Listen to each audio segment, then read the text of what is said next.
여러분 안녕하세요. 롱장입니다. 빙하. 영화 같은 인생을 살고 있는 어른 공장입니다. 근데 저만 영화 같은 인생을 살고 있는 게 아니라 여러분도 마찬가지입니다. 오늘 영상 주제인데요. 밝은 내용을 올려드리면 참 좋은데 잘 안 되네요. 그래서 오늘 내용은 여러분 요새 마음도 복잡하신데 좀 평온해졌을 때 시청해 주시는 거를 추천을 드려요. 그리고 제 책 펀딩, 여기 책 펀딩 아래 링크 있고 옆에 설명 영상도 있고요. 많은 관심 너무 감사드리고 펀딩 참여해 주시면은 책 받아보셨을 때 앞에 펀딩해 주신 분 조남이 들어가 있습니다. 기념이 되겠죠. 저도 기억을 할 것이고. 제가 외국인 친구들, 제가 예전에 공공기관을 다녔는데 그때 제가 했던 일이 외국 국가 사업이잖아요. 해당 국가의 공무원이 오면은 초대해서 교육 프로그램을 돌리는 담당자였는데요. 이 외에도 제가 별도로 사귄 외국인 친구들이 있습니다. 이 친구들이 지금 한국을 어떻게 보느냐? 이분들은 정치에 관심이 당연히 꽤 많겠죠. 그리고 자신의 국가와 비교를 하겠죠. 이거예요. 이상한, 그러니까 약간 국가들 중에 약간 결이 안 좋은 사람이 대통령이 된 다음에 이상한 일들이 벌어지는 그런 국가 중에 하나가 우리예요. 그렇게 되어가고 있다. 그러니까 정상 국가에서 일반적인 상식 한도 내에서 정상 국가에서 멀어지고 있다. 근데 들으면 딱히 할 말은 없습니다.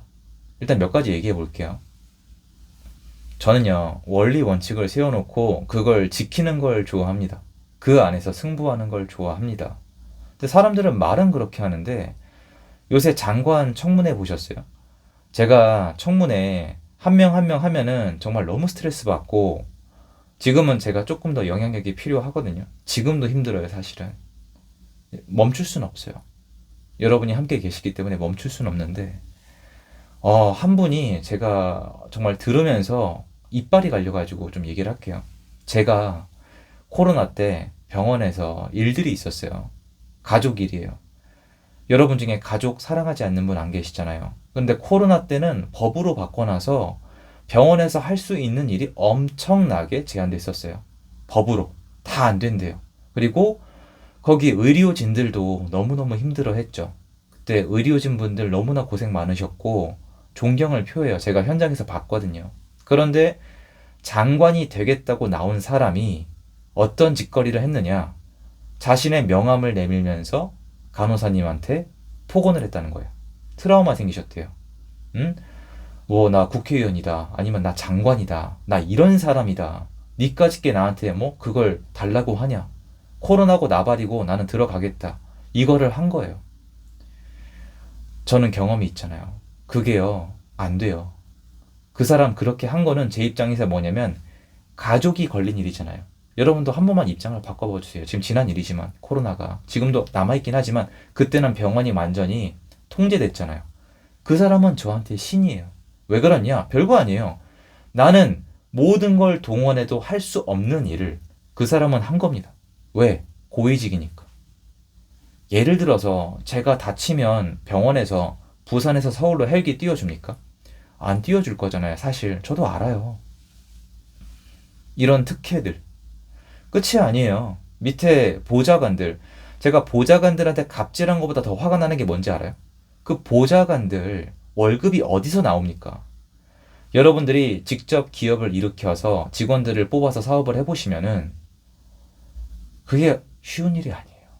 그런데 그 사람들은 전부 다 나라 돈으로 자기가 신인 마냥 상전의 역할을 하고 있다는 착각에 젖어드는 거예요. 특권 의식 그 자체입니다. 보세요. 범죄자가 대통령이 되고 범죄자가 총리가 되고 장관들도 그런 사람이 된다? 이거 영화에서 많이 보시지 않았어요? 맞아요. 우리는 지금 영화 같은 삶을 살고 있는 거예요. 진짜입니다. 저도 제가 이런 영상 만들게 되는 날이 올 줄은 몰랐어요. 그런데 청문회를 보니까 제가 할 말을 잃었어요. 그리고 영화에 나오던 거죠. 제자들한테 논문 베끼는 거. 제자들 피 빨아먹는 거. 이거 원래 있는 일이긴 하지만 장관 되겠다는 사람이 나와선 하진 않아요. 그리고 여러분, 잼버리. 한국 잼버리 기억하세요? 한국 사람들이 참 착하죠. 금방 까먹으니까. 그 국가적 개망신 당했잖아요. 그거를 담당했던 사람이 또 장관 되겠다고 나왔습니다. 이거는 더 이상 정상 국가라고 부르기에는 치욕스러운 수준이에요. 그리고 어디서부터 바꿔야 될지 보이지 않을 정도로 난잡한 겁니다. 제가 왜 이렇게 원리 원칙을 좋아하느냐 제가 설명을 해드릴 테니까 여러분의 삶과 한번 비교해 보세요. 뭐 뻔한 얘기인데 전 이걸 가지고 장사한 적이 없습니다. 이건 분명히 말씀을 드리고 싶어요. 저희 집은 잘 못 살았어요. 잘 못 사는 동네에서 살았습니다. 저도 거기서 자랐습니다. 동네 개판이었어요. 범죄자 있었고 깡패 있었고 막 물 넘치면 똥물 넘치고 길거리 개 풀려 있고 지금 젊은 친구들이 상상하기에는 무리예요. 근데 그거 가지고 나 때는 이거 아니에요. 다행이고 저는 그냥 그러고 살았다고요. 다 지나간 일이에요. 그리고 깡패한테 맞은 적도 있고 동네 어른이 애들한테 손찌검하는 경우도 있었어요. 놀랍죠. 지금 그리고 가정폭력은 경찰이 와도 가정사에 참여하지 마라. 그럼 돌아갔습니다. 진짜로. 그리고 동네 소문난다고 쉬쉬했어요. 폭행을 해도 아무 일이 벌어지지 않는 시대가 저 어릴 때예요. 이거는 그냥 팩트예요, 여러분. 왜냐면 제가 그냥 살아있는 증인이니까. 그런 동네에서 약자로서 살아가다 보니까 저는 뭔가 문득 느낀 게 뭐냐면 이런 환경에서 나는 살아남지 못하겠다라고 생각했어요. 왜냐면 힘이 지배하니까. 그러니까 다 힘이 센 사람이 지배하는 거예요. 그래서 원리 원칙을 정해 놓으면은 괜찮잖아요. 그런데 원리 원칙이 지금 무너지고 있는 걸 넘어서 사회가 어떻게 가고 있냐면 지금 보좌관들한테 갑질하고 코로나 때 병원에서 갑질한 그 사람, 장관 되겠다는 사람은 지금 어디에 숨고 있느냐? 이 사람 지금 커버 치고 있는 거 아세요? 그럼 커버를 뭘로 치고 있느냐? 간단해요, 여러분. 여자다. 제가 헛소리 하는 걸로 들리시나요? 엄마다. 민주당이다. 약자라 이겁니다. 제가 하고 싶은 얘기가 뭐냐면은 영화 같은 세상이에요. 룰을 정해놨는데 룰을 바꾼 거예요. 이거죠.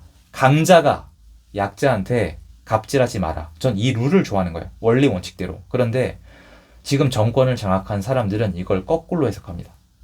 자기들은 뭐든지 다 해도 된다고. 그러니까 자기들은 약자다. 표를 달라. 강자들을 혼내주겠다. 이렇게 해놓고 법을 바꾸고 이 법을 바꿀 수 있는 힘과 능력을 가지고 갑질을 하는 거예요. 이게 뭐냐면 새로운 갑이에요. 뉴 갑. 옛날에 깡패를 밀어내고 지능형 깡패가 들어온 겁니다. 그래서 이 사람들이 갑이에요. 그리고 이 사람들이 불리해지면은 숨어요. 자기들이 만든 법 뒤로. 나 여자야. 나 장애인이야. 나 미성년자야. 나 미혼모야. 마음껏 욕하세요, 여러분. 다 들을게요. 나 민주당이야. 나는 나 노조야. 나 노동자야. 나 일용직이야.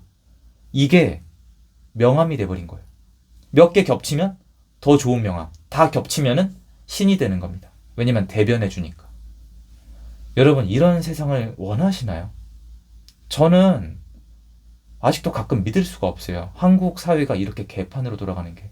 영화에나 나올 법한 범죄나 갑질이 그대로 행해지고 있고 그럼에도 불구하고 출세하는데 아무 문제가 없습니다.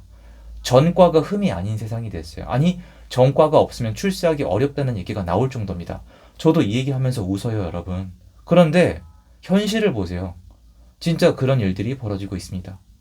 여러분이 알고 있던 원리 원칙은 무너진 게 아니고요. 원리 원칙이 바뀌었어요. 더 이상 강자가 약자한테 갑질하지 마라가 아니에요. 새로운 갑의 탄생이에요. 그들. 기득권들. 이게 뭔지 아세요, 여러분? 이게 사회주의예요. 자, 보세요, 여러분. 밖에 깡패가 있어요. 깡패한테 맞는 사람이 있어요. 얘네는 그래봤자 지배계층. 레이스를 해봤자 쥐들의 레이스예요. 이 위에 고양이가 군림합니다. 깡패 쥐랑 깡패한테 맞는 쥐가 있어요. 둘 다 먹잇감이에요. 이게 바로 지금 기득권입니다. 신이에요, 신. 여러분, 그러면 코로나 때, 이거 댓글 좀 부탁드리는데, 코로나 때 병원 지침 무시하고 병원 안으로 들어가거나 면회하거나 하신 분 손 들어보세요. 가능해요? 병원 갔는데 병원이 믿음이 안 가요. 헬기 띄우라면 띄웁니까?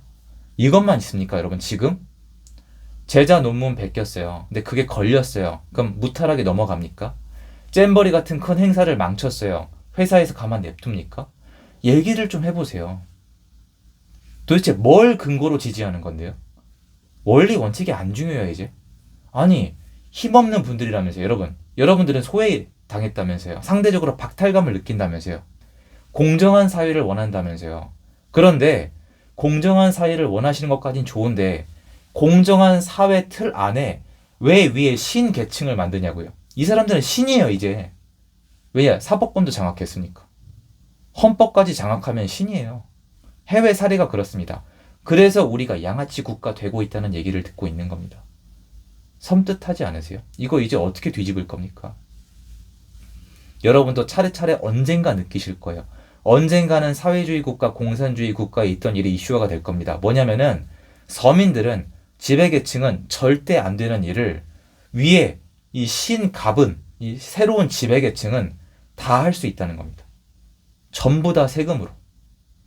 열심히 돈 벌어서 기업 만들어서 대가를 지불하면서 사람을 부리는 게 아니라 여러분 돈으로 군림하면서 아래 쥐들의 싸움, 이 쥐갑과 을쥐, 갑쥐, 을쥐의 싸움을 중재한다는 심판의 역할을 자청하면서 신의 계층, 고양이 계층이 생긴 겁니다.